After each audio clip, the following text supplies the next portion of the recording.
He kūraku tēnei kaupeka mō ngā Crusaders kia whai tā rātou winitanga tuatahi. Quite a tough travel program we've had, but that's part of the comp and everyone knows that, no excuse.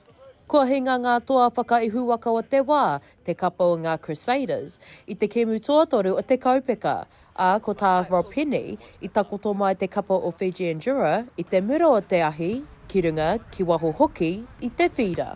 Drua was a bit unique. You know, we had the boys in the changing room almost half a dozen moments away from needing ambulances. Was the difficulty and the challenge that you face up there at a 1 o'clock kickoff. There's a lot of things that are in our control that can tip the balance. Ko puta mai ngā whara, ko ngā toki pēnei a Tamaiti Williams, rātau ko Joe Moody, ko Scott Barrett, ko Will Jordan anō hoki, ko puta mai i ētahi wāhanga o te kaupeka nei. Heoi anō, ko heke rātau ki te tūranga te kaumātahi, he rerekētanga mai ngā tūranga i ngā tau kohori. Engari rā, ko tā te kāpene a David Havili, he nama noiho ngā tūranga.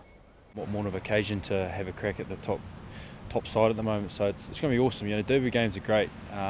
This is where big names are made, and as a team we just want to go out there and perform because we haven't done that in the last couple. I noa nei, ko te arunga nui, kia toa i te kemu tuatahi ki te kāinga. Any team's a challenge, you know, especially in this competition. Everyone's getting better 3 weeks in now, so combinations are starting to set, and teams know how they want to play. So especially against the Canes, big challenge, something we're looking forward to, and just got to walk towards it. Ka tū te kēmu ki te kapa o ngā Hurricanes, ki te taiwhanga o Apollo Projects, hei tēnei praere. Shakayla Andrews-Alapaki, Tahu News.